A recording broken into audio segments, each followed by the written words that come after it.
अस्सलाम वालेकुम। Programme capital view के साथ मैं हूं नाहिद चौधरी। नाज़रीन, प्रोग्राम में हम बात करेंगे अमेरिका और ईरान के हवाले से और कुछ एक्सपेक्टेशंस थी कि शायद ये मामला जल्द हल हो जाएगा और प्रेसिडेंट ट्रंप जब चाइना जाएंगे तो शायद कोई ब्रेक थ्रू हो इस हवाले से, लेकिन अभी तक फ़िलहाल कोई ऐसी चीज़ें हमें नज़र नहीं आ रही हैं। पाकिस्तान की जो सालिसी की कोशिशें हैं वो हमें पहले की तरह इस वक्त भी अरूज पे नज़र आ रही हैं। बड़े मुखलिसाना अंदाज में पाकिस्तान सालिसी कर रहा है और हम ये चाहते हैं कि ये मामला जल्द जो है वो जंगबंदी की तरफ जाए, मुकम्मल जंगबंदी की तरफ जाए। अभी इसी पाकिस्तान की कोशिशों के हवाले से अगर बात करें, वज़ीर दाखिला मोहसिन नकवी साहब बड़े अहम दौरे पर तेहरान में मौजूद हैं। ईरानी क़यादत से उनकी मुलाकातें भी हो रही हैं और बड़ी डिटेल इनकी ये मुलाकातें हैं। जो सदर हैं ईरान के, उनसे भी उनकी 90 मिनट की मुलाकात हुई है, स्पीकर से मुलाकात हुई है, दीगर अहम शख्सियात से उनकी मुलाकातें जारी हैं और मकसद यही है कि पाकिस्तान चाहता है कि सालिसी की ये कोशिशें जो हैं ये कामयाब हों। इस हवाले से भी प्रोग्राम में गुफ्तगू करेंगे, लेकिन प्रेसिडेंट ट्रंप की जानिब से फिर हमें नज़र आ रहा है कि वो धमकी ही आप इसे कह सकते हैं, संगीन वो नताइज की धमकियाँ इस वक्त दे रहे हैं और वो ये कह रहे हैं कि ईरान जल्द मुआहदा कर ले, उनके पास वक्त कम है और अगर वो जल्द ये मुआहदा नहीं करेंगे तो फिर नताइज जो हैं वो उसके संगीन होंगे। और जबकि ईरान का जो रद्द-ए-अमल है वो भी हम इस वक्त दो टोक है।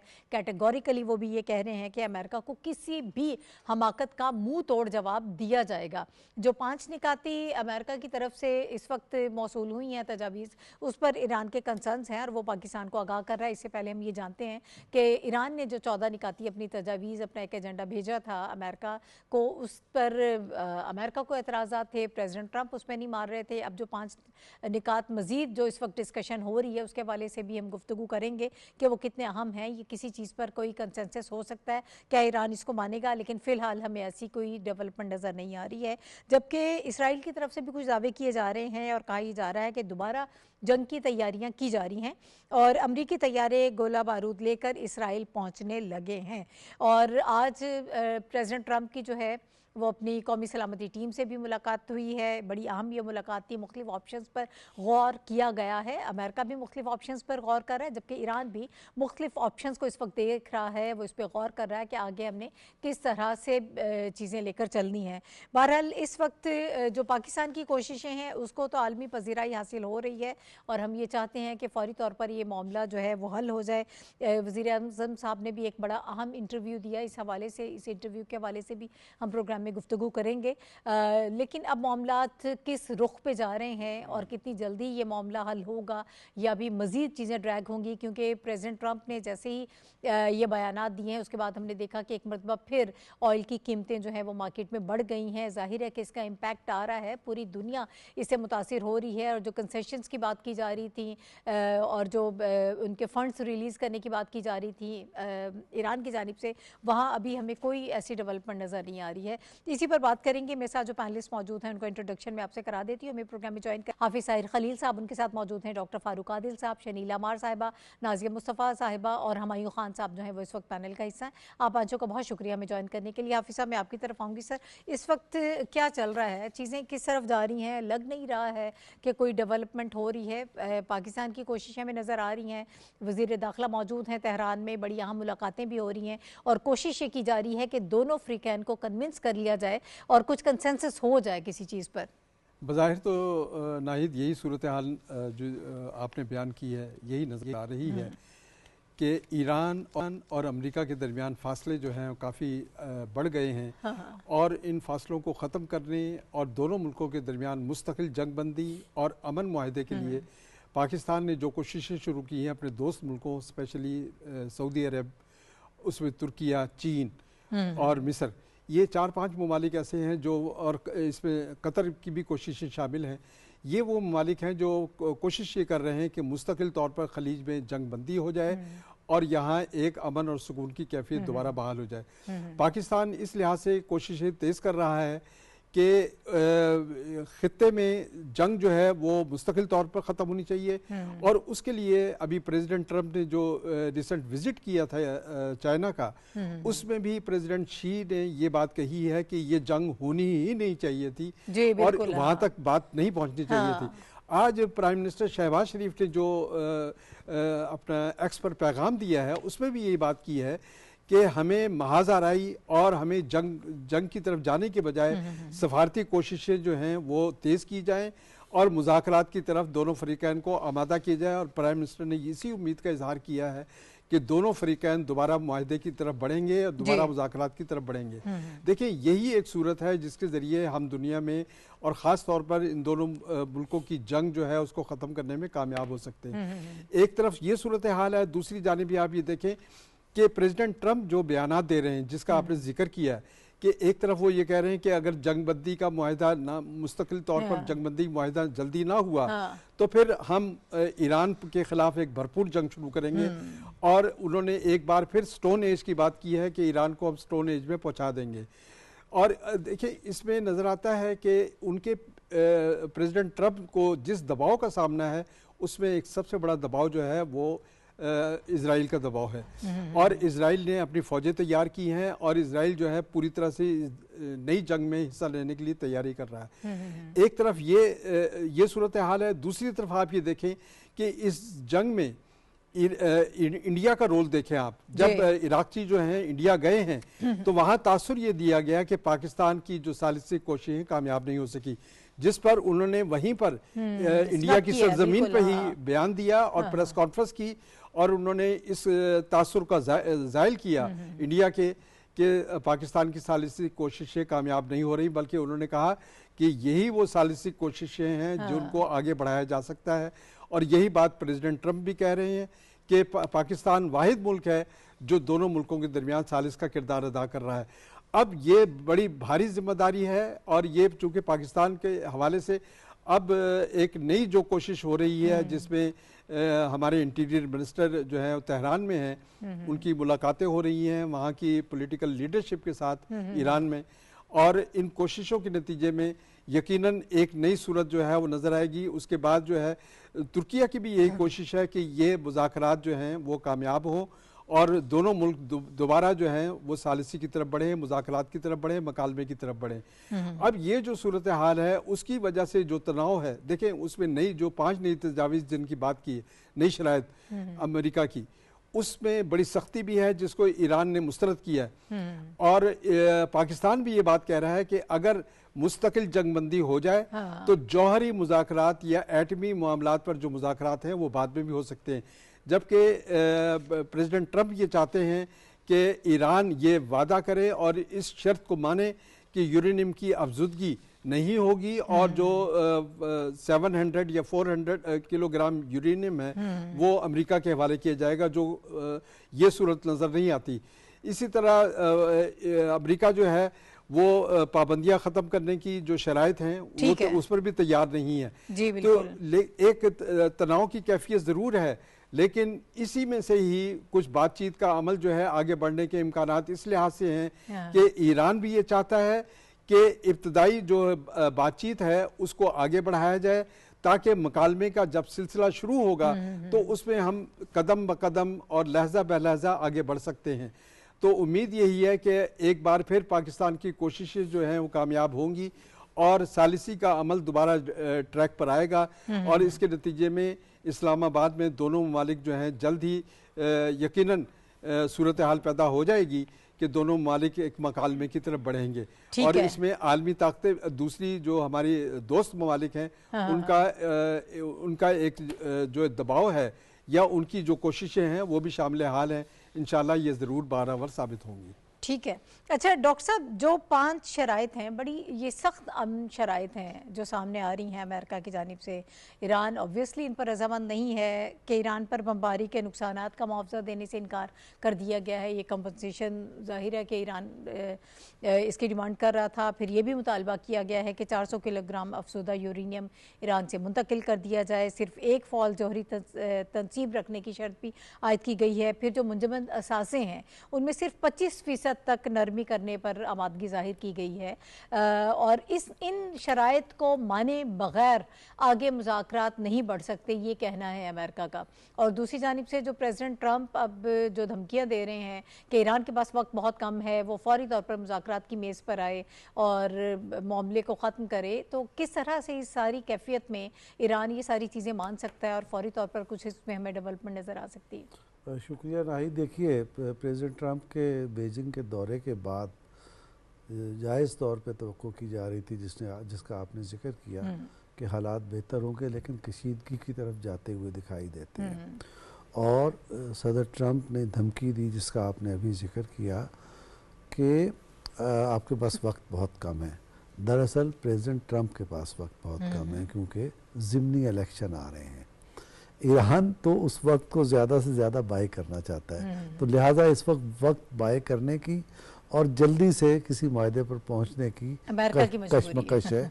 एक तो इसका पहलू ये है। दूसरे, इसी वजह से कशीदगी बढ़ती चली जा रही है। इसी कशीदगी में ये 5 शराइत आई हैं, और ये 5 शराइत लगता ये है, और लोग इस पर तबसरा भी कर रहे हैं और महसूस भी ये हो रहा है कि कहीं जंग की तरफ न ले जाएं दोनों मुल्कों को, और तीसरा मुल्क भी जैसे इसराइल, ये सारे एक दफ़ा फिर आतिश और आहन की बारिश न कर दें ईरान पर। तो इस कशीदगी में ये नज़र आता है। लेकिन 4 इंडिकेशन और भी हैं। 4 इंडिकेशंस पर गौर करें तो सूरत हाल ऐसा लगता है कि बिल्कुल मुख्तलिफ है। यानी स्क्रीन पे कुछ और दिखाई देता है, पसे पर्दा कुछ और है। 4 इंडिकेशंस क्या है? पहली इंडिकेशन जो सदर शी ने वहाँ बीजिंग में दी, उन्होंने ये बात कही कि आबनाए हुर्मज़ पर कोई टैक्स नहीं होना चाहिए और आज़ादी से वहाँ से ट्रैफिक चलती रहनी चाहिए। ये क्या बात है? ये बात एक ईरान के हक़ में यूँ है कि वो जो मुहासरा कर रखा है अमेरिका ने, वो ख़त्म होना चाहिए, और अमेरिका के हक़ में यूँ है कि यहाँ से कोई टैक्स वसूल नहीं होना चाहिए। जिस तरह से आबनाए हुर्मज़ यानी खुला था, उसी तरह से वजीद खुला रहना चाहिए। लेकिन सर, वो कंपनसेशन की भी तो बात करें कि अगर ये टैक्स होगा तो हमें कंपनसेशन मिल जाएगी। मैं गुजारिश करता हूँ, पहली इंडिकेशन ये है। दूसरी इंडिकेशन जो मार्को रूबियो ने कही बात, मार्को रूबियो ने ये बात कही कि देखिए, ये जो पाकिस्तान की सालिसी में अमेरिका और ईरान के दरमियान मुज़ाकरात हो रहे थे, वो बहुत काबिल कदर उसमें पेशरफ्त हुई है, और वो पेशरफ्त ज़ाया नहीं हुई। ये दूसरी इंडिकेशन है। तीसरी इंडिकेशन जो सदर ट्रंप ने दी, उन्होंने कहा कि 20 साल तक यूरेनियम, यानी उसको डिले कर दिया जाए उसकी अफजूदगी को, तो ये हमारे लिए काबिल कबूल है। ये उस मौक़िफ़ के बाद है कि ईरान एटमी हथियार या एटमी तवानाई नहीं रख सकता। तो अब 20 साल और न रखना, ये दरअसल ये मौक़िफ़ का फ़र्क है अमेरिका के पहले और आज के मौक़िफ़ पे। ये तीसरा इंडिकेशन है। चौथा इंडिकेशन है जो वज़ीर आज़म शहबाज शरीफ ने दिया है। उन्होंने इंटरव्यू में ये कहा है कि ये मामलात पेशरफ्त जारी है, और हम तवक्को करते हैं कि जल्द इस्लामाबाद में फिर मेज़ पर फ़रीक़ैन बैठेंगे। तो ये जो 4 इंडिकेशंस हैं, इनको देखें तो इसमें उम्मीद के दिए जगमगा रहे हैं। ईरान की तरफ से कोई इंडिकेशन नज़र आती है आपको? ईरान, देखिए ईरान जो है ना, क्योंकि अमेरिका तो बहुत पहले से बात कर रहा है ना कि मुज़ाकरात के लिए टीमें जा रही हैं, हम तो तैयार हैं, लेकिन अब ईरान इन शराइत को मानेगा? कोई देखिए, ईरान की वाहिद जो शर्त है वो ये है कि हमें दबाव में लेकर कोई मुआहदा करने की कोशिश न की जाए। लिहाजा इस मामले को एमिकेबली और खुशगवार तरीके से हल करना है। पाकिस्तान की और दोस्त मुल्कों की, जिनका जिक्र अभी हाफिज साहब कर रहे थे, इनकी कोशिश ये है कि ये जो दबाव की कैफियत है उसमें से निकाल कर खुशगवार कैफियत में लाएं, ताकि फ़रीक़ैन बैठें और गुफ्तगू करें और किसी नतीजे पर पहुँचें। ठीक है। अच्छा शनीला, जो बात डॉक्टर साहब कर रहे हैं पुरुमीद हैं, ऑब्वियसली हमें होना भी चाहिए। बरतानवी अखबार संडे टाइम्स को इंटरव्यू दिया है वज़ीर आज़म शहबाज शरीफ साहब ने। उन्होंने कहा कि ये हमारी तारीख़ के रोशन तरीन लम्हात में से एक है, और दुनिया भर में पाकिस्तान को एक ईमानदार, सालिस और ऐसे मुल्क के तौर पर तस्लीम किया जा रहा है जिस पर आलमी क़यादत को मुकम्मल एतमाद है। हम सब ये जानते हैं कि पाकिस्तान इस वक्त किस तरह से लाइमलाइट में है, पाकिस्तान की सालिसी पर यकीन है, पाकिस्तान की बेहतरीन सिफारतकारी इस मौके पर हमें नज़र आ रही है। इसके साथ साथ उन्होंने भी ये उम्मीद जाहिर की है कि आमने सामने जो मुज़ाकरात का दूसरा दौर है दोनों फ़रीक़ैन का, हमें उम्मीद है कि वो जल्द ही होगा, और हमारी ये ख्वाहिश भी है और कोशिशें भी हैं कि इनको दोबारा फिर इस्लामाबाद में बिठाया जाए। लेकिन ओवरऑल जो सिचुएशन नज़र आती है, वैसे तो अगर देखा जाए, वज़ीर दाखिला मोहसिन नकवी साहब भी तेहरान में मौजूद हैं, बड़ी हाई लेवल उनकी मीटिंग्स भी वहाँ पर हो रही हैं, भरपूर कोशिश की जा रही है कि दोनों फ़रीक़ैन को कन्विंस किया जाए। इस सारी सूरत हाल को देखते हुए आपको ये लगता है कि इंशाल्लाह जल्दी दूसरा दौर मुतवक्के है मुज़ाकरात का? बहुत शुक्रिया नाहिद। नाहिद देखें, जो चीज़ भी हम बात करते हैं हम तजिया दे रहे होते हैं और बहुत से तजिए हमारे गलत भी हो रहे हैं। हमें लग रहा था कि जैसे ईरान चाइना जाने से पहले कोई ना कोई चीज उसकी प्लेट में होगी प्रेसिडेंट ट्रम्प के, लेकिन वो वैसे ही चला गया। फिर हमें लगा कि जब चाइना जाएगा वहां पे कोई ब्रेक थ्रू होगा, हो सकता है कि वहां पे कोई निगोसिएशन हो, पाकिस्तान वहां पे जाए, ईरान वहां पे जाए, वहां पे कोई बातचीत हो, लेकिन ऐसा कुछ नहीं हुआ है।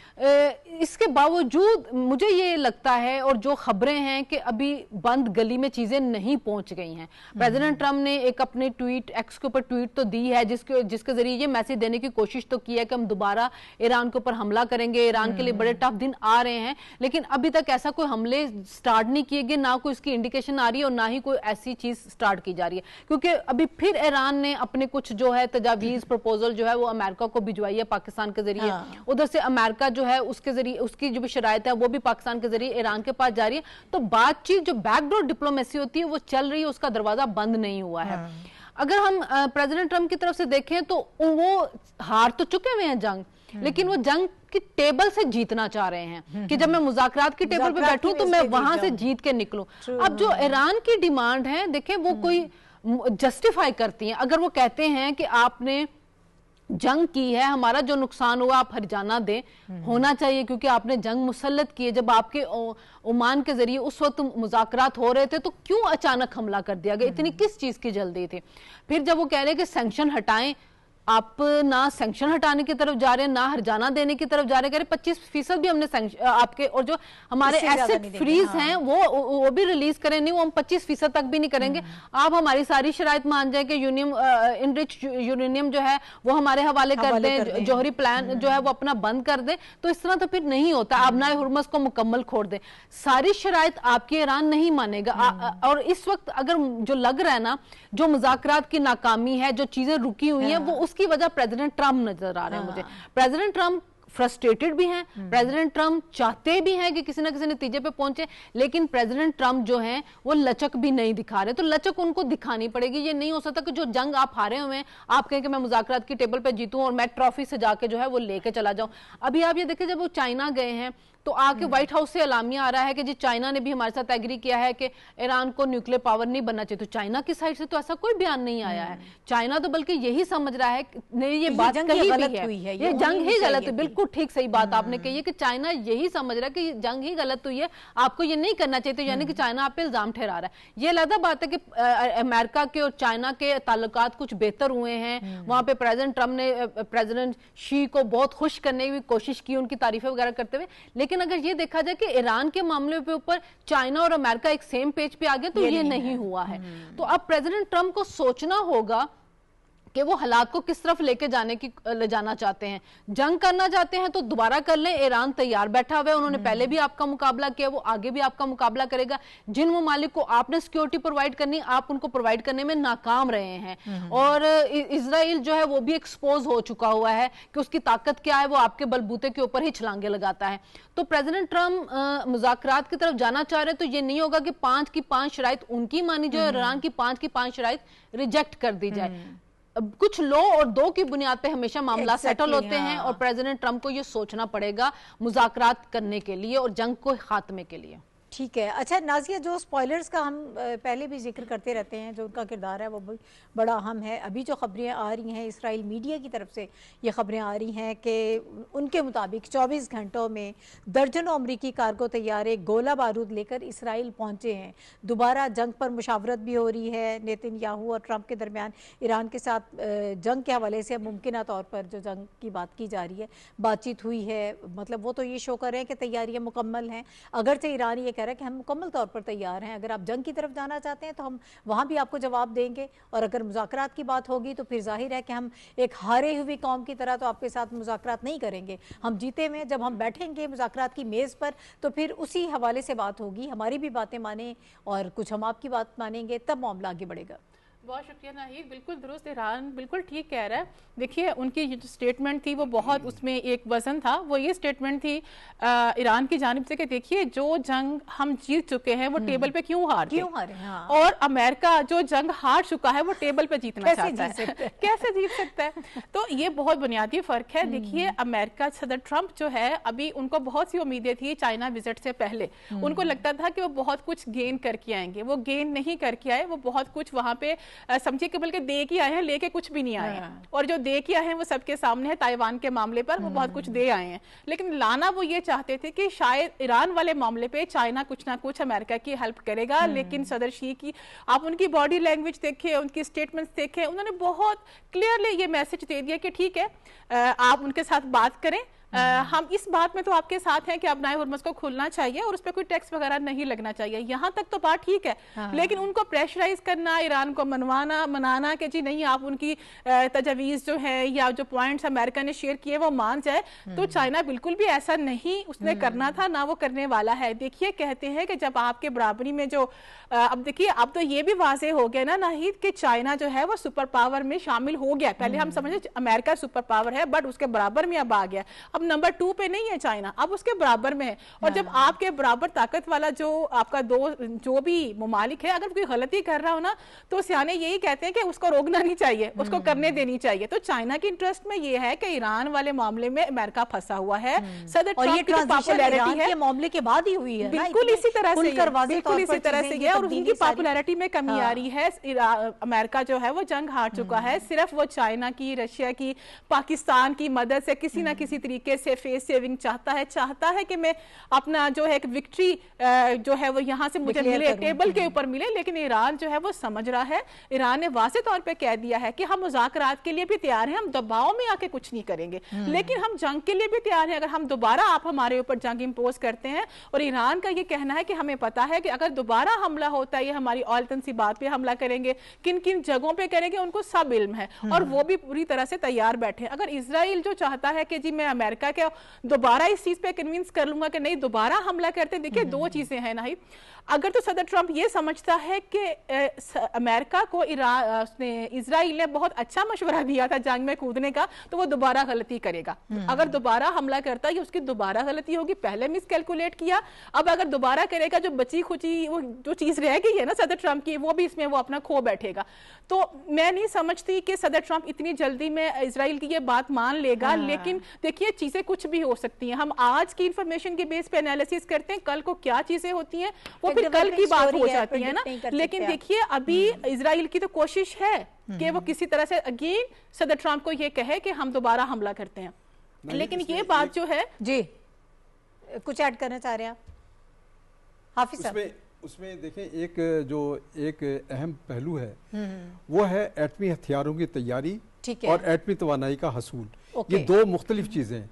पाकिस्तान हो, चीन हो, इन सब का एक ही मौक़िफ़ है कि एटमी तवानाई, पुरअमन एटमी तवानाई का हसूल हर मुल्क का बुनियादी हक है, जिसे अक़वाम मुत्तहिदा ने तस्लीम किया है। जहां तक जौहरी हथियारों का तैयार, वो तो ईरान कह रहा है कि हम नहीं बना रहे, ठीक है, और वो ईरान का तो अपना मौक़िफ़ है, सही है। जो पुरअमन प्रोग्राम है उसके बारे में पाकिस्तान और चीन का एक ही मौक़िफ़ है कि ये उनका हक है, ठीक है जी। लेकिन देखिए इजराइल जो है उसकी कोशिश तो है कि वो अमेरिका के जरिए दोबारा उनके ऊपर हमला करे। और देखिए अच्छा नहीं, एक और सूरत बन सकती है अगर जो करंट अभी सिचुएशन बनी हुई उसमें यह है कि देखिए अब सदर ट्रंप को चाइना से भी उस तरह से नहीं मिला कुछ, ठीक है, पाकिस्तान तो मीडिएशन के लिए तैयार है। अब सदर ट्रंप के पास ना एक ऑप्शन ये बचता है कि अपनी फेस सेविंग के लिए वो ये कर सकता है कि इजराइल के कहने में दोबारा आए, दोबारा अटैक करे और फिर ये डिक्लेयर कर दे कि हमने अपने जो अहदाफ है वो हासिल कर लिए, अब हम यहाँ से एग्जिट कर रहे हैं। और वो खुद ये कर सकता है, गो के सबको पता है, चाइना को पता है, ईरान को पता है कि वो जंग हार चुका है अपनी फौजी तौर पर, लेकिन टेबल पर जीतना चाहता है वो हरगिज नहीं होगा। अच्छा, इसी बात को हम आगे हुमायूं साहब की तरफ ले जाते हैं। हुमायूं साहब, ये आपको लगता है कि एक मरतबा फिर इसराइल के कहने में आ जाएगा, जो इस वक्त हमें इसराइली मीडिया जो खबरें दे रहा है और जो उनकी तरफ से क्लेम किया जा रहा है, फिर ये भी बताया जा रहा है नेतन्याहू प्रेसिडेंट ट्रंप की आपस में बातचीत हुई है, फिर उनका हफ्ते वाले दिन जो है प्रेसिडेंट ट्रंप की उनकी कौमी सलामती टीम से भी बड़ी अहम मुलाकात हुई, ये बताया जा रहा है, मुख्तलिफ ऑप्शंस पे गौर किया गया है। और ये कहा जा रहा है, ज़राए का ये कहना है कि अगर हमलों का फैसला किया गया तो पेंटागन ने मुख्तलिफ अस्करी मंसूबे पहले से ही तैयार कर रखे रखे हैं, क्या एक मरतबा फिर ये तासुर दिया जा रहा है प्रेसिडेंट ट्रंप को कि ईरान हमला करने वाला है? क्योंकि पहले तो उन्होंने यही बात की थी ना कि मुझे ये कहा गया था, तासुर दिया गया था कि वो हमला कर देंगे, हमें पहल कर लेनी चाहिए। जी बिल्कुल नाहिद, इसमें जिस तरह आपने इंट्रोडक्शन में भी कहा और बाकी दोस्तों ने भी जिक्र किया, इस पूरे अगर जंग को या क्राइसिस को या इस चीज़ को अगर हम देखें तो अब 80 दिन होने को आए हैं आज, और इसकी शुरुआत ही बेसिकली स्टार्ट इस चीज़ से हुई थी कि इसराइल एज ए स्पॉइलर, और इसराइल ने कन्विंस किया, पहले ये अमेरिकी सदर थे जिनको कि आप वहाँ पे हमला करें, और फिर उस हमला करने की जो सबसे बड़ी रीज़न दी गई थी कि वहाँ पे जौहरी हथियार, अभी जिस तरह डॉक्टर साहब ने जिक्र किया, और तो इसका देखेंगे जो उन्होंने 2015 में एग्रीमेंट अमेरिका के साथ किया था, JCPOA जो था, उसमें उनको इजाजत दी गई थी चंद सालों की निगोशिएशन के बाद कि वहां पे जो है वो दो जो उनके वो प्लांट हैं, एक नातांज का था और एक फिरदो का था। फिरदो को उन्होंने जो है फॉरगो किया था कि यहाँ पे एनरिचमेंट नहीं करेंगे। नातांज जो था उस पर उन्होंने कहा था कि हम 3.67 करेंगे, और उसको कैप कर दिया गया था 15 सालों में 300 किलोग्राम के ऊपर। और ये NPT का आर्टिकल 4 जो है वो दुनिया की हर उस ताकत को जो पीसफुल न्यूक्लियर एनर्जी बनाने की सलाहियत रखता है इजाजत देता है, और ईरान NPT का मेंबर है। तो ये उसका इख्तियार था, और ये उसको अमेरिका ने और 5-6 और मुल्कों ने मिलकर दिया था। अब भी जो अभी जिस चीज का आप जिक्र कर रही हैं, इसमें बहुत बड़े चांसेस हैं कि जो प्राइम मिनिस्टर नेतन्याहू हैं वो ऐसी कोई कोशिश कर सकते हैं कि फिर किसी तरह इसको अमेरिका को दोबारा धकेला जाए, क्योंकि अमेरिका यहां से निकलना चाह रहा है। न्यूक्लियर के ऊपर देखिए, हम सारे काफी अरसे से मुख्तलिफ एनालिसिस करते हैं कि वो कह रहे हैं कि 400 किलोग्राम जो है वो अमेरिका को दे दें।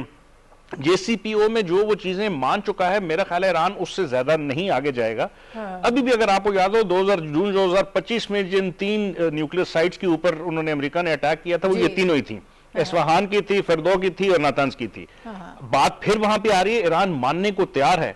अमेरिका जो है वो एक तो उसको फेस सेविंग चाहिए, दूसरा वो जो है वो इजराइल के वो जो उनका APEC है या उनके जो और बहुत सारे शिकंजे हैं उससे वो निकल नहीं पा रहा।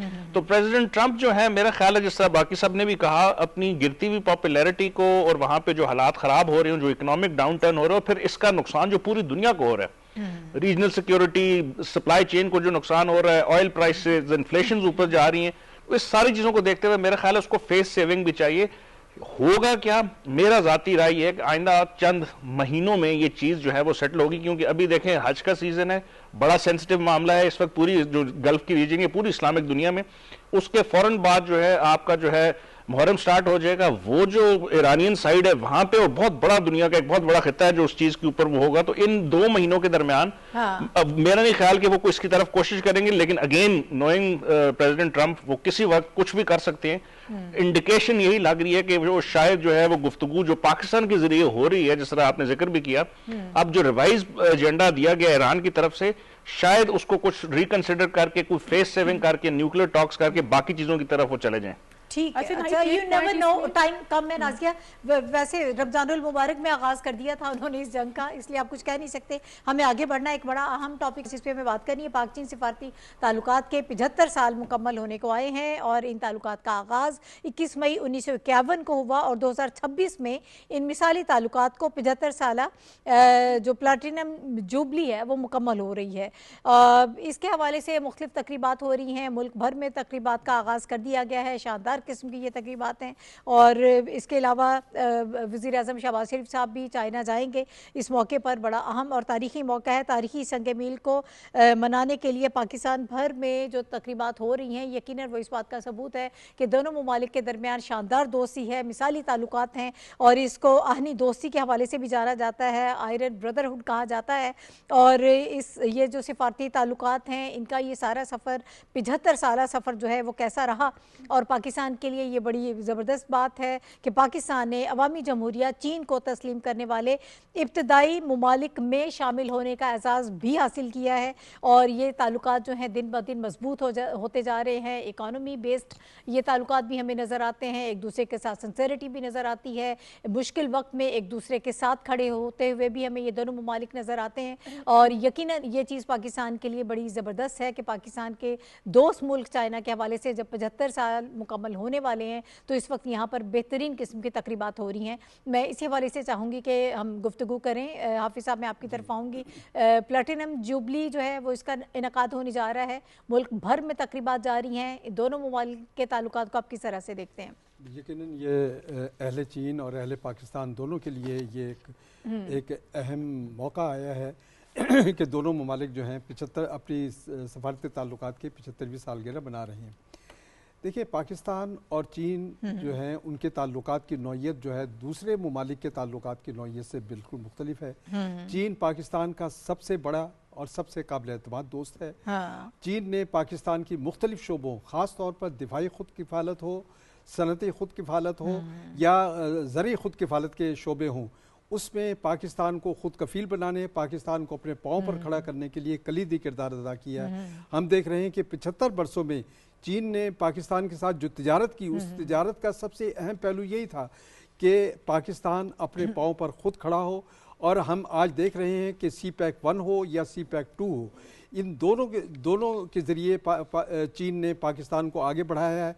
दोनों ममालिक जो हैं मुख्तलिफ शोबों में बहुत तेज़ी के साथ आगे बढ़े हैं। पाकिस्तान में सनती इंफ्रास्ट्रक्चर, ज़रई इंफ्रास्ट्रक्चर और इसके अलावा कम्युनिकेशन और रेलवे और दीगर शोबों में जो तरक्की हो रही है, उसमें यकीनन चीन ने बहुत कलीदी किरदार अदा किया है। और आज हम यकीनन ये पाकिस्तान के लिए ये एक बहुत अहम मौका है कि हम 75वीं सालगिरह बना रहे हैं। पूरे साल तकरीबात रही हैं और प्राइम मिनिस्टर अब 23 तारीख को चीन जा रहे हैं, जो तकरीबात का एक अहम संग मील होगा और नुक्ता अरूज होगा। और यकीनन पाकिस्तान में अक्टूबर में इस तरह की एक अहम तकरीब होगी जिसमें दोनों ममालिक जो हैं 75 साल सालगिरह मनाएंगे।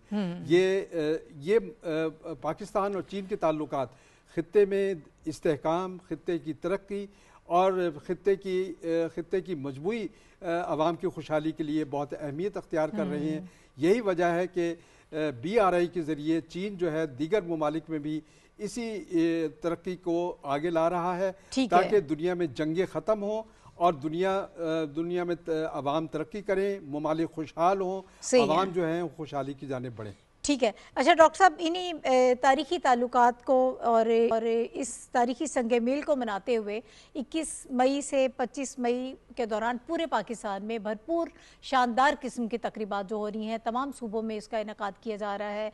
विफाक में उसका बड़े हाई लेवल पर इसका इनकाद किया जा रहा है। इस हवाले से भी मैं चाहूँगी कि आप हमें बताइए कि दूसरा जो दोनों ममालिक के ताल्लुकात की हम बात कर रहे हैं, स्ट्रेटेजिक शराकतदारी नज़र आ रही है, दिफा हो, तिजारत हो, सकाफती ताउन हो, हमें किसी भी मामले में जो अगर हम देखें तो पाकिस्तान और चाइना के दरमियान कुर्बतें मज़ीद बढ़ रही हैं। हर जगह पे हमें ताउन नज़र आ रहा है, हर फील्ड में। जी बिल्कुल, आपने दुरुस्त कहा नाहिद कि हर शोबे में, ज़िंदगी के हर शोबे में ताउन है और उस पर किसी फरीक को, सोसाइटी के किसी हिस्से को कोई रिजर्वेशंस नहीं है। क्यों नहीं है? इसलिए कि दुनिया में दो ही तरह की ताकतें होती हैं, एक खैर की ताकत होती है और एक शर की ताकत होती है। और इसी तरह से जो इलाकाई और दुनिया में जो आलमी इत्तेहाद बनते हैं उसकी बुनियाद भी खैर और शर की बुनियाद पर होती है। सही। तो पाकिस्तान और चीन का जो इत्तेहाद है और जो दोस्ती है वो इसी खैर पर यकीन रखती है और इस खैर की 3-4 बुनियादें हैं। मसलन क्या? अमन।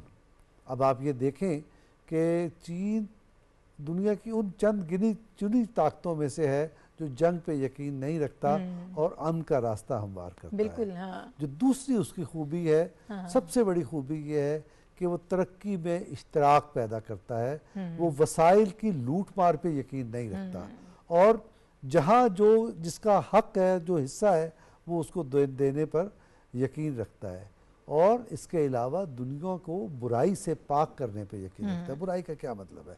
टेररिज्म, मनशियात और इस किस्म के जितने मसाइल हैं। और ये इसी वजह से चीनी की तहरीक पर शंघाई 5 के नाम से पहले तंजीम बनी, जो आज SCO शंघाई कोऑपरेशन ऑर्गेनाइजेशन में बदल चुकी है।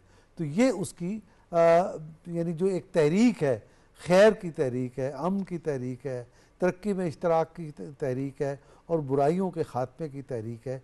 तो उस पर पाकिस्तान और चीन शाना बशाना है और एक दूसरे के साथ पूरे एतमाद के साथ बढ़कर आगे बढ़ रहे हैं। और इस वक्त जिस बहरान को अभी हम डिस्कस कर चुके हैं चंद मिनट पहले, उसमें भी देखिए कि पाकिस्तान और चीन का किरदार नहायत तामीरी है और दुनिया से कदर की निगाह से देखती है। यही सबब है कि पूरी पाकिस्तानी कौम इस इत्तेहाद को, दोस्ती की इन 75 बरस की तकरीबात को खुश दिली से बड़े जोश और जज्बे के साथ मना रही है। सच ये है कि ये एक बीकन ऑफ लाइट है ये दोस्ती पाकिस्तान और चीन की। वो हमारे एक शफीक जालंधरी होते थे, उन्होंने एक नज़्म लिखी थी, पाक चीन दोस्ती रोशनी ही रोशनी। तो ये रोशनी की दोस्ती है। तो इंशाल्लाह ये रोशनी का सफ़र और रोशनी फैलती चली जाएगी और दुनिया में खैर बांटेगी। अच्छा शर्जीला, ये पाकिस्तान चाइना के जो हम ताल्लुकात की बात कर रहे हैं, शहद से मीठी, हिमालय से ऊंची, और इसको आहनी दोस्ती के अलकाबात से नवाजा जाता है। अभी डॉक्टर साहब ने रोशनी की बात की है, मतलब बहुत सारे अलकाबात हैं जिसे याद किया जाता है और दिन ब दिन इसमें इजाफा हो रहा है। पीपल टू पीपल कॉन्टेक्ट बहुत अच्छे हैं, हुकूमत के साथ मामला बहुत अच्छे हैं और 75 साल से हम ये देख रहे हैं कि इसमें ये तारीख़ी हैसियत इख्तियार कर गया है। दोनों ममालिक के दरमियान दोस्ती का ये जो सफ़र है, इसके हवाले से अपनी राय आप दीजिएगा। फिर ओवरऑल हम देखते हैं कि आपस में बड़ी जॉइंट वेंचर्स भी हो रही हैं। मीडिया के हवाले से जब हम बात करते हैं, बहुत सारी चीज़ें ऐसी की जा रही हैं कि जिससे ताल्लुकात जो हैं मज़ीद फ़रोग़ पा रहे हैं। बिल्कुल सही कह रहे हैं नाहिद, चाइना जो है ना वो हमारा मुश्किल वक्त का साथी है। यानी पाकिस्तान को जब भी मुश्किल दरपेश आई है चाइना आगे बढ़ा। अगर आपको याद होगा जब PDM 1 की गवर्नमेंट थी और पिछली जो गवर्नमेंट थी जो हालात कर गई थी, इकोनॉमी के डिफॉल्ट के हम करीब थे, कोई मुल्क हमारी LC नहीं खोल रहा था इम्पोर्ट के लिए, तो चाइना आगे आया, चाइना के बैंक आ गया जिन्होंने पाकिस्तान को कर्जा दिया, ज़र मुबादला के ज़ाहिर मुस्तहकम हुए और फिर पाकिस्तान में इकोनॉमी में स्टेबिलिटी आनी शुरू होगी। बताने के लिए कुछ चीजें हैं जो मैं बताऊंगी क्योंकि मुझे पता है आज हमायूं इस पे काफी टाइम लेना चाहेंगे, उनका तो ये सब्जेक्ट है और हमारे पास टाइम है भी कम। हाँ, CPEC देखिए, CPEC की जो कुल इन्वेस्टमेंट है 62 अरब डॉलर है और अभी तक 25 अरब डॉलर यहाँ पे आ चुका हुआ है। पाकिस्तान का लार्जेस्ट ट्रेडिंग पार्टनर है चाइना, 25 अरब डॉलर की हमारी ट्रेड उनके साथ हो रही है। पाकिस्तान 80% डिफेंस जो है वो इम्पोर्ट होता है, डिफेंस के जो प्रोडक्ट्स है वो चाइना से इंपोर्ट की जाते हैं। JF थंडर सबको पता है, 100 से ज्यादा फ्लीट वहां से हम मंगवा चुके हुए हैं। पाकिस्तान चाइना के अंदर दूसरे नंबर पे पाकिस्तान के स्टूडेंट सबसे ज्यादा वहां पे जाके पढ़ रहे हैं। फिर चाइना हर साल 2000 से ज्यादा जो स्कॉलरशिप पाकिस्तानी स्टूडेंट्स को दे रहा है। जरी तौर पे पाकिस्तान की बहुत वो हेल्प कर रहा है पाकिस्तान की। तो ये न्यूक्लियर स्ट्रेटेजिक पार्टनरशिप हमारी उनके साथ है। ग्वादर पोर्ट को देख लें, ऑरेंज लाइन देख लें, मेट्रो के अंदर जो उन्होंने हमारे साथ की है, तो बहुत बेतहाशा जो चीजें हैं वो हो रही है। इंफ्रास्ट्रक्चर में हो रहा है, हेल्थ में हो रहा है, एजुकेशन में हो रहा है। फिर सोलर जो हमारे मुल्क में इनकलाब आ रहा है उसमें भी चाइना की हमारे साथ जो मदद है वो शामिल है। तो पाकिस्तान की इकोनॉमी में बहुत ज्यादा किरदार है चाइना का। चाइना के साथ जो हमारे प्रोजेक्ट चल रहे हैं, चाइना के साथ जो हमारी ट्रेड चल रही है उसको लेके, तो ये वो जो दोस्ती है जो दिन ब दिन गहरी हो रही है। और फिर अगर आप देखें तो पाकिस्तान का जो फॉरेन पॉलिसी है उसमें भी जब पाकिस्तान कोई स्टैंड लेता तो चाइना उसके पीछे खड़ा होता है। इंडिया के साथ हमारी वॉर को देख लें, जो ईरान के साथ हम सालिसी करवा रहे हैं, तो पाकिस्तान और चाइना का मुश्तरका तौर पे पहले 5 निकात आए थे जिसमें ये बात आई थी कि जंग बंदी होनी चाहिए, जंग मुकम्मल खत्म होनी चाहिए। तो ये अगर इकोनॉमी में, फॉरेन पॉलिसी में, कश्मीर के इशू में, हर जगह पे चाइना हमारे साथ खड़ा हुआ है। ठीक है नाजिया, इस दो तरफा जबरदस्त शानदार किस्म की तारीखी दोस्ती के हवाले से क्या कहेंगे आप? इस पे नाहिद कहने को बहुत कुछ है लेकिन टाइम महदूद है, तो इसलिए इसमें मैं 2-3 पहलू का ज़रूर जिक्र करूंगी। सबसे पहले तो डेफिनेटली इकोनॉमी की बात आती है, फिर उसके बाद हमारी डिफेंस की बात आती है। इकोनॉमी में जो उनका एक फ्लैगशिप कह लें पाकिस्तान में वो CPEC है, जो हम देख रहे हैं कि इंशाल्लाह with the passage of time चीज़ें बेहतर होंगी। कुछ ना कुछ ऐसा कुछ मुल्क में हो जाता है, कुछ ऐसे अनासर हैं जो पाकिस्तान को फलता फूलता मुआशी तौर पर नहीं देखना चाहते, तो कुछ न किसी वजह से वो रुक जाता है, लेकिन चीज़ें आगे बढ़ रही हैं। और उसके बाद पाकिस्तान में जो दिफाई ताउन है, ख़ास तौर पर अभी हम जो लेटेस्ट डेवलपमेंट्स हुई हैं उसको अगर देख लें, JF-17 थंडर देख लें, J-10C देख लें, अभी J-35 की बात हो रही है, तो हमारा चाइना के साथ जो डिफेंस कॉपरेशन है वो बहुत ज़्यादा मजबूत है। टर्की के साथ भी है बट चाइना के साथ बहुत ज़्यादा हमारा है। और अभी जो लेटेस्ट हमारा इंडिया के साथ जो हमने जंग जीती है उसमें हमारा जो दिफाई ताउन है चाइना के साथ जो हमारा था कॉपरेशन, वो बहुत ज़बरदस्त रहा है। और दूसरी चीज़ जो मैं ये ज़रूर मेंशन करूँगी कि पाकिस्तानी जो तलबा हैं, आपने देखा चाहे ख़ासतौर पे जो मेडिकल के स्टूडेंट हैं, जो इंजीनियरिंग के स्टूडेंट्स हैं, उनको बहुत अच्छी वहाँ पे यूनिवर्सिटीज़ में प्लेसमेंट मिल जाती है, बहुत अच्छा उनको स्कॉलरशिप की अपॉर्चुनिटीज़ मिलती हैं। उन्होंने बेल्ट एंड रोड के नाम से पाकिस्तानियों के लिए बहुत से स्कॉलरशिप्स रखे हैं कि स्टूडेंट बहुत कम फीस में वहाँ बहुत अच्छी और मेयारी तालीम जो है वो हासिल कर सकते सकते हैं। पाकिस्तान के कल्चर की बात करें तो वहाँ पर भी वो चीज़ें, पाकिस्तानी का जो कल्चर है, पाकिस्तान का जो फूड है, हमारी जो बिरयानी है, कोरमा है, उनको बड़ा पसंद है। इसी तरह उनका जो फूड है चाइनीज़, आप देख लें पाकिस्तान में जितना पाकिस्तानी खानों को पसंद किया जाता है उतना ही जो चाइनीज़ फूड है उसकी बहुत ज़्यादा फेमस है, पाकिस्तान में लोग उसको पसंद करते हैं। तो बहुत सी ऐसी चीज़ें हैं, हम अपनी जो दिफाई बात करें, चाहे इकोनॉमिकली बात करें, चाहे कल्चर की बात करें, तो चीज़ें बहुत सारी हैं जिन पहलुओं में बात हो सकती है चाइना और पाकिस्तान रिलेशन। अच्छा हुमायूं साहब, सीपैक जो है इस दोस्ती का सबसे बड़ा मौशी संग मेल है और इसकी वजह से पाकिस्तान के इंफ्रास्ट्रक्चर में, हमारे एनर्जी सेक्टर में उसको मुकम्मल तौर पे तब्दील करके रख दिया है चाइना की इस मदद ने, जो हमारी इकोनॉमी के हवाले से इस वक्त हमें नज़र आ रही है। आपका सब्जेक्ट भी है, ज़रा मैं ये चाहूँगी स्पेसिफिकली इसी पे बात कर लीजिएगा। जी थैंक यू नाहिद। मेरा ख्याल है इसको अगर हम थोड़ा सा रीफ्रेज करें, सबसे बड़े के अलावा ये वन ऑफ द जो डिफरेंट टेंजेंट हैं जो हमारे रिलेशनशिप के हैं उसकी बड़ी अच्छी मैनिफेस्टेशन है जो इकोनॉमिक साइड पे आती है। जी हम BRI का हिस्सा 2013 में बने, सीपैक उसका एक नॉड है। जी जी। हम 2022 में जो ग्लोबल सिक्योरिटी इनिशिएटिव का हिस्सा बने, 2023 में कल्चरल ग्लोबल सिविलाइजेशन इनिशिएटिव का हिस्सा बने, और जिस तरह अभी डॉक्टर फारूक आदिल साहब ने कहा, ये चाइनीज जो मॉडर्नाइजेशन या पाथ टू डेवलपमेंट है, ये तीनों उसके बहुत बड़े हिस्सा थे जिसका पाकिस्तान हिस्सा बना, और ये नॉन इंटरवेंशनिस्ट पॉलिसीज की तरफ करता है, ये डिस्प्यूट को सेटल करने की गुफ्तगू के जरिए बात करता है, ये ट्रेड और कनेक्टिविटी की बात करता है। तो मेरा ख्याल है पाकिस्तान ने जो चीन के साथ हमारी जो दोस्ती है वो अनप्रेसिडेंटेड है, और मेरा ख्याल है इसकी मिसाल शायद ही फॉरेन पॉलिसी के अंदर कहीं हमें मिलती हो या नजर आती हो कि इतने मुख्तलिफ जबान, कल्चर, चीज़ों के अलावा वाले मुल्क अपनी हर पॉलिसी के ऊपर जो है वो यूनानिमस हैं। डिफेंस का भी हम जिक्र कर रहे थे, मई का जो मार्का हक है उसमें भी सबसे बड़ा अगर हम एक कंपोनेंट देखें तो वो चीनी टेक्नोलॉजी थी, जो हमारे JF-17 और J-10C थे, और जो P-15 मिसाइल थे, और फिर जो हमारे आला किस्म की मिलिट्री और एयरफोर्स की स्ट्रेटजीज थी जिसने ये किया। ये अभी शनीला साहब ने जिक्र किया और नाजिया साहबा ने भी, ये जो नेगोशिएशन हो रही है ईरान के ऊपर, इसके ऊपर भी पाकिस्तान का, अगर आपको याद हो तो इसहाक डार साहब ने नेगोशिएशन के बाद वहां जाके फिर चीनी क़यादत को अपनी उसमें एतमाद में लिया, और फिर उन पॉइंट्स के ऊपर अब हम दोनों ममालिक को करीब लाने की तरफ जा रहे हैं। तो ये जो आज का दिन है, ये हमारी 75वीं जो डिप्लोमेटिक वो है। पाकिस्तान बाय द वे पहला इस्लामी और गैर कम्युनिस्ट मुल्क था जिसने चीन को रिकॉग्नाइज किया 1950 में। तो ये रिलेशनशिप जो है इसको कहा जाता है कि टेस्टेड है, विदस्टूड टेस्ट ऑफ टाइम है। आयरन ब्रदर्स का हम एक दूसरे के साथ जिक्र करते हैं, और बड़ी बहुत सारी हैं। तो मेरा ख्याल है हमें फख्र होना चाहिए कि हम इस वक्त एशिया की जो एक बहुत बड़ी उभरती हुई ताकत है उसके साथ हमारे ताल्लुकात बड़े अच्छे, और पाकिस्तान ने भी बहुत कुछ किया चीन के लिए, वन साइडेड नहीं था।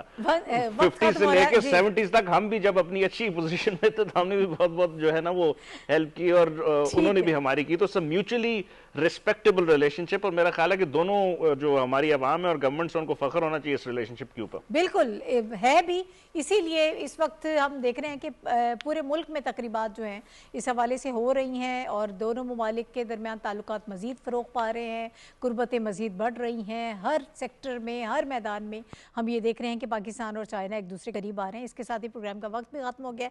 मेरे तमाम तो पैनलिस्ट जो मेरे साथ मौजूद रहे, आप सबका बहुत शुक्रिया हमें ज्वाइन करने के लिए। नाज़रीन, कल इंशाल्लाह दोबारा आपसे मुलाकात होगी। इजाज़त दीजिए, अल्लाह हाफ़िज़।